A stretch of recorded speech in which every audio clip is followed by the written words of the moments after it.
আমার টাকা? তাই তো, আমারই তো টাকা। আরে বেটা, এতগুলা টাকা রাস্তার মধ্যে পড়ে যায়, তোর খেয়াল কোন দিকে থাকে? টাকাগুলো হারাইলে তো তোর ক্ষতি হয়ে যায়। আমি পকেটে রাখতে গিয়ে হয়তো পড়ে গেছে, খেয়াল করে নাই।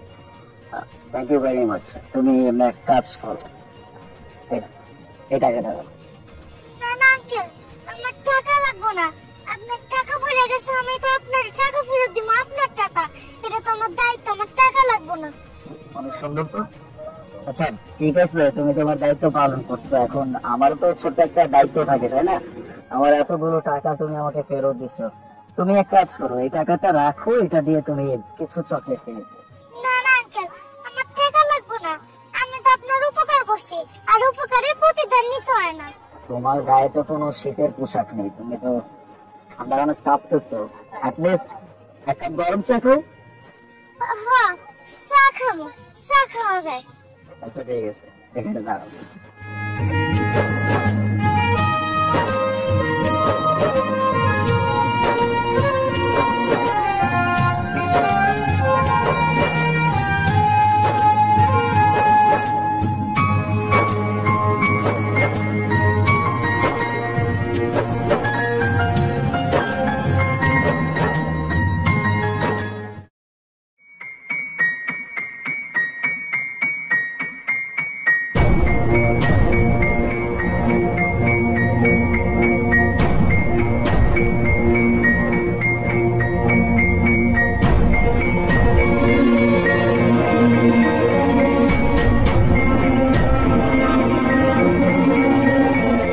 কি বাবা, তুই কই ছিলি?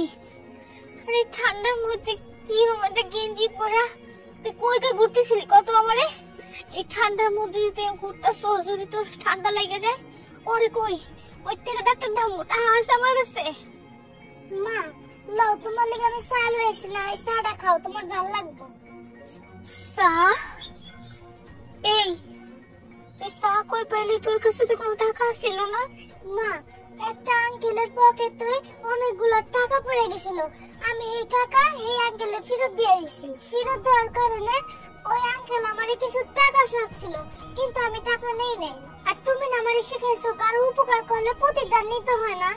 আর উনি আমারে চা খাইতে কইলো, আমি তোমার কথা চিন্তা কইরা আমি চাটা লই এলাম, কারণ আমার ঘরে তো আমার মা আছে, আমার মাও খাইবো। তুই জানোস আমার নিজের কাছে অনেক খারাপ লাগতেছে যে আমি তোর লাগে কিছু করতে পারি না, কিন্তু তুই আমার লাগে এতটা ভাবস।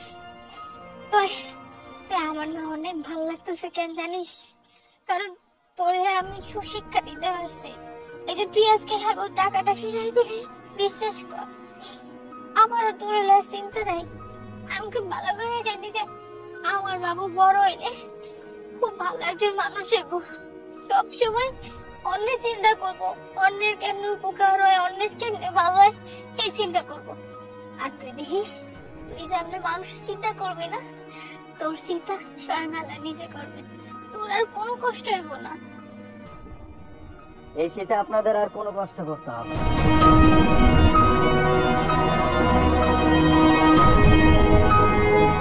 স্যার, আপনারা দুজন হেনে? হ্যাঁ, আমরা তোমাদের বাড়িতে। অ্যাকচুয়ালি যখন তোমাকে আমি এক কাপ চা দিলাম, এই চাটা তুমি নিজে না খেয়ে চার কাপটা নিয়ে চলে আসলাম।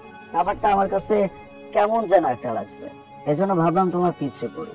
পিছু করতে করতে তোমাদের বাড়ি পর্যন্ত চলে আসছে। আসার পরে তোমাদের মা ছেলের কথা শুনে যতটুকু মনে হলো, তোমাদের জন্য কিছু করতে পারলে আমাদের অনেক ভালো লাগবে। আর তুমি অনেক সৎ একটা ছেলে, অনেক ভালো একটা ছেলে। বাই দ্য ওয়ে আপু, আপনি কিন্তু আপনার ছেলেকে অনেক ভালো একটা শিক্ষা দিচ্ছেন। আপনার ছেলেকে সুশিক্ষায় শিক্ষিত করতে পারছেন, এটা অনেক বড় কিছু। সব বাবা মা তার সন্তানকে এরকম সুশিক্ষায় শিক্ষিত করতে পারে না। ও আমার অনেকগুলো টাকা পাইছিল, এই টাকাগুলো ও চাইলে নিজের কাছে রেখে দিতে পারতো। আমি বুঝতেও পারতাম না যে আমার টাকাগুলো কোথায় পড়ে গেছে বা কোথায় হারায় গেছে। ও কিন্তু আমার সমস্ত টাকা আমাকে ফেরত দিয়ে দিচ্ছে। আমি যখন ওকে কিছু টাকা সাধছি, তো সেই টাকাটাও নেয় নাই। উল্টো আমাকে বলছে যে উপকারের নাকি প্রতিদান নিতে হয় না। এত বড় একটা শিক্ষা আপনি আপনার সন্তানকে দিতে পারছেন, আর আপনার সন্তান সেই শিক্ষাটা নিজের ভিতরে জব্দ করতে পারছে, এটা অনেক বড় একটা বিষয়। আপনার সন্তানের এই বিষয়টা দেখে আমি অনেক মুগ্ধ হয়েছি। তারপরে যখন চায়ের অফার করলাম, ও চা নিল ঠিকই, কিন্তু চা নিয়ে একদম সোজা তার মায়ের কাছে চলে আসলো। তার মা শীতে অনেক কষ্ট করতেছে, এক কাপ গরম চা খেলে তার মায়ের হয়তো ভালো লাগবে। এতটুকু বিষয় বা এইটুকু বিষয়ও আপনার সন্তান বুঝতে পারছে।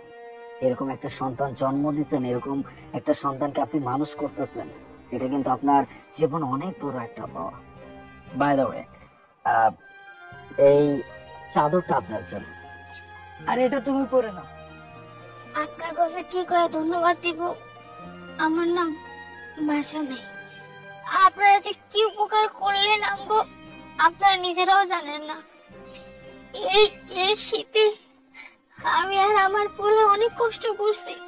আমগো কোনো গরম কাপড় আসছিল না। এই যে আপনারা যে আমার এই চাদর, আমার পোলারে সেই জ্যাকেটটা দিলেন, বিশ্বাস করেন আমগো এই শীতে আর কোনো কষ্ট থাকবো না। সারা জীবন আপনাকে প্রতি আমি কৃতজ্ঞ থাকবো, আর আল্লাহ যেন আপনাকে অনেক ভালো করে। ধন্যবাদ আমাদেরকে দিচ্ছেন কেন? আমাদের উচিত আপনার ছেলেকে ধন্যবাদ দেওয়া। আজকাল এমন ছেলে তো পাওয়াই যায় না। আর আমরা দোয়া করি আপনার ছেলে একটা ভালো মানুষ হোক। আর আমরা তো আপনাদের জন্য কিছুই করতে পারিনি, আমাদের উচিত ছিল আরো অনেক কিছু করা। এক্স্যাক্টলি, তুই একদম ঠিক কথা বলছিস। আমাদের উচিত ওনাদের জন্য আরেকটু কিছু করা। এক মিনিট, বাবু এই নাও, এটা হচ্ছে আমার কার্ড। তুমি কালকে সকালে এই কার্ডে যে ঠিকানা দেওয়া আছে, এই ঠিকানা অনুযায়ী আমার সাথে দেখা করবা। এটা আমার অফিসের ঠিকানা। বাকি কথা না হয় কালকে বলবো, সব ব্যবস্থা করে দিব ইনশাল্লাহ, আমি যতটুকু পারি। চল, ভালো থাকবেন।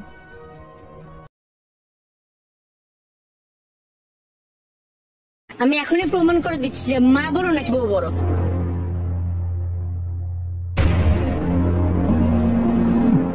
জারিফ ফোন দিছে, দাঁড়াও কথা বলো। হ্যালো, হ্যাঁ জারিফ বল। হ্যালো ভাবি, ভাবি সর্বনাশ হয়ে গেছে। আলিফ ভাই তো অ্যাক্সিডেন্ট করছে, হাত পা একদম মানে ছিঁড়ে বেরিয়ে একাকার।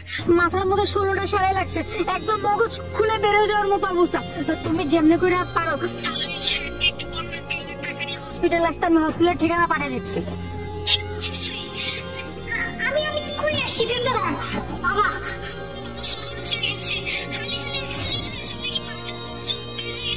চলো এক্ষুনি 3 লাখ টাকা নিয়ে আমরা হাসপাতালে যাবো, চলো। আরে বলছিস কি তুই? বস, আগে ঠান্ডা হও।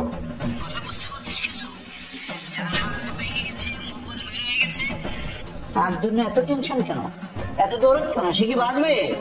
বেঁচে থাকলে তো কোনো কাজে আসবে না, পঙ্গু হয়ে যাবে, অ্যাবনর্মাল হয়ে যাবে, কথা বলতে পারবে না। কি বলছো বাবা? আমার স্বামী হাসপাতালে, আর আমি টাকা নিয়ে যাবো না?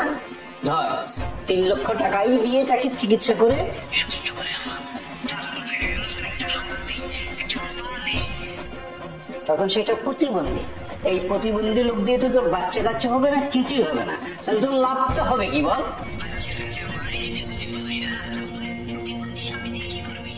তাকে বাথরুমে নিয়ে যাবি, বাথরুম থেকে আনবি, গোসল করাবি, হাতে খাওয়াই দিবি, এইসবই করবি কি সারা জীবন?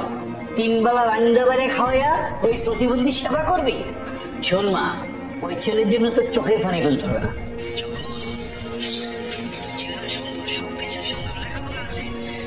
তোকে আমি আমার বন্ধুর ছেলের সাথে বিয়ে দেবো, অনায়াসে পছন্দ করে ফেলবে। এই নিয়ে তুই একদম চিন্তা করিস নি। ও একটু নেশা পানি করে, তাতে হয়েছে, অনেক টাকা পয়সা তো আছে তাদের। সত্যি বলছো বাবা?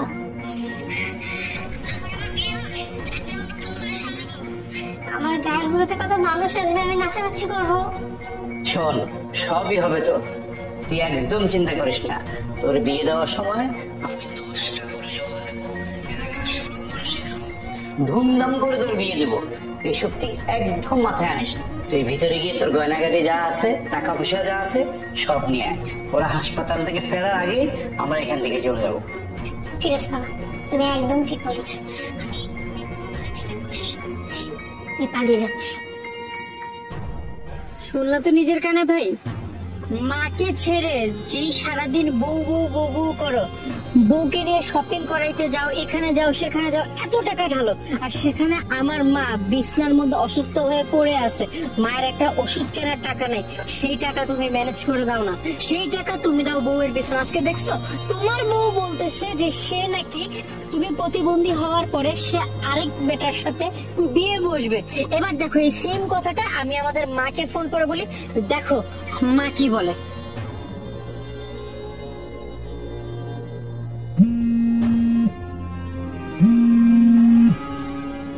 জারিফ, হ্যালো। হ্যালো মা। মা আমার যে বড় ভাই আছে আলিফ ভাই, আলিফ ভাই তো অ্যাক্সিডেন্ট করে একদম বেডে শুয়ে আছে, হয়ে গেছে, হাতটা একদম মানে ছিলে গেছে।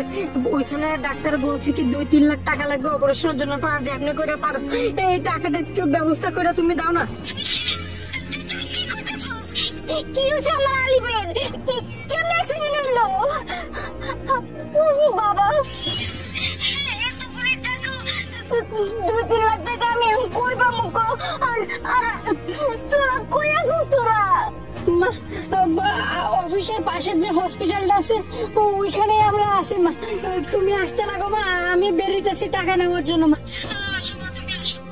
3 লাখ টাকা, এত টাকা আমি কই পাবো? যাও চিন্তা করিস না, একটা স্বর্ণের চেন আছে, ওইটা বেচে আমি টাকা ব্যবস্থা করে লইতেছি। বাবা তুই আমার আলিমের কাছে থাক বাবা, আমার আলিমের কাছ থেকে তুই সরিস না।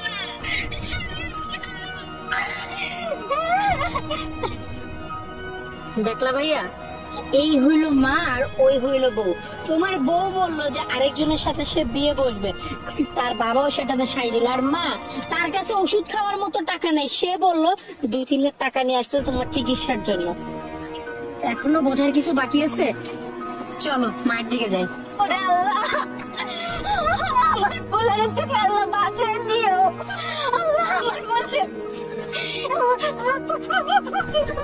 বাবা তুমি কি জানি বাবা, তুমি কি আমার পোলা ঠিক আছে?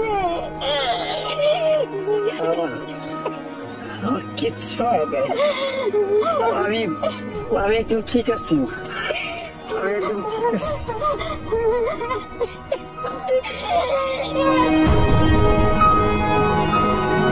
তাহলে জারিফ যেগুলো তোর মাথার মজক বাইরে গেছে, তোর পাটা সব কিছু কেটে গেছে, এটা কেন করলো? আজকে আমার ছোট ভাই আমার চোখ খুলে দিচ্ছে।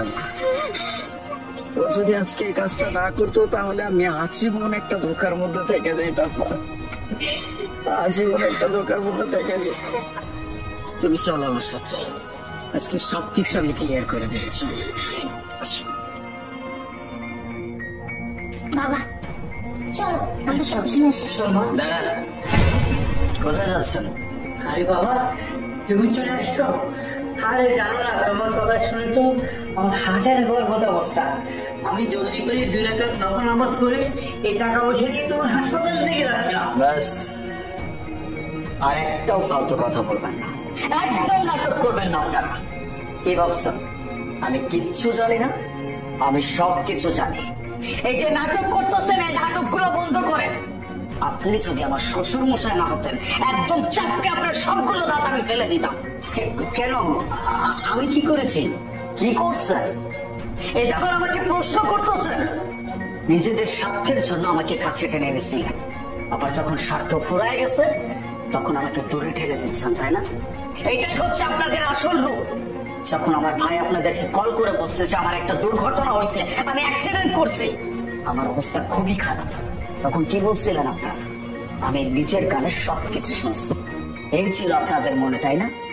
আপনাদের কথায়, শুধুমাত্র আপনাদের কথায় আমি আমার মা, আমার ভাই সবাইকে এই বাড়ি থেকে বের করে দিচ্ছি।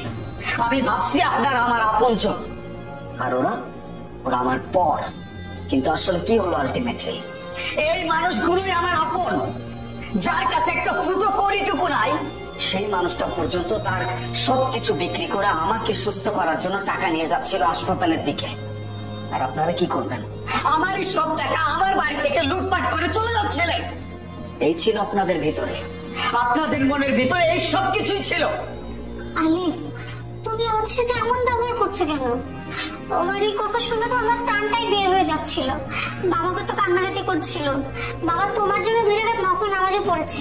এখনই তো আমরা টাকা পয়সা নিয়ে হাসপাতাল দিকেই যাচ্ছিলাম। চুপ, একদম চুপ, আর একটাও কথা বলবি না তুই। তুই যদি আর একটাও কথা বলিস আমি কিন্তু তোকে গলা টিপে এখানে মেরে ফেলবো। কি ভাবছিস আমি কিচ্ছু জানি না? ওই যে বললাম, আমার ভাই যখন তোদেরকে কল করছিল তখন তোরা কি কথা বলছিস সবকিছু আমি লাউড স্পিকারে শুনছি। মা, তুই ফোনটা কাটিস নি? না, আমার তো মনে ছিল না।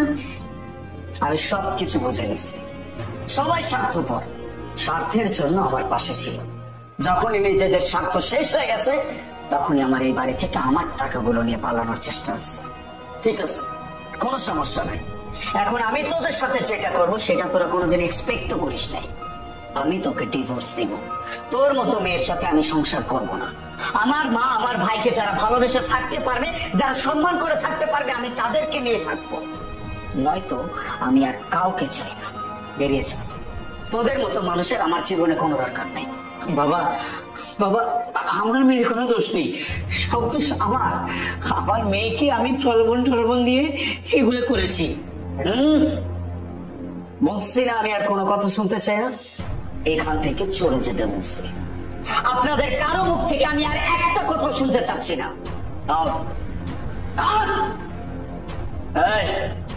ওয়েট আ মিনিট, দেখ দেখি।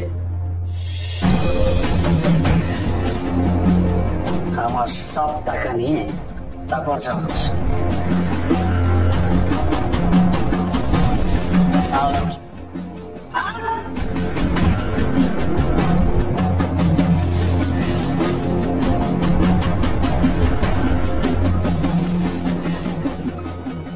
মা, তুমি প্লিজ আমাকে মাফ করে দাও। আমি সবকিছু বুঝতে পারছি। আজকের পর থেকে আমি তোমাদের সাথে কোনো রকম অন্যায় করবো না, না তোমার সাথে কোনো খারাপ আচরণ করবো।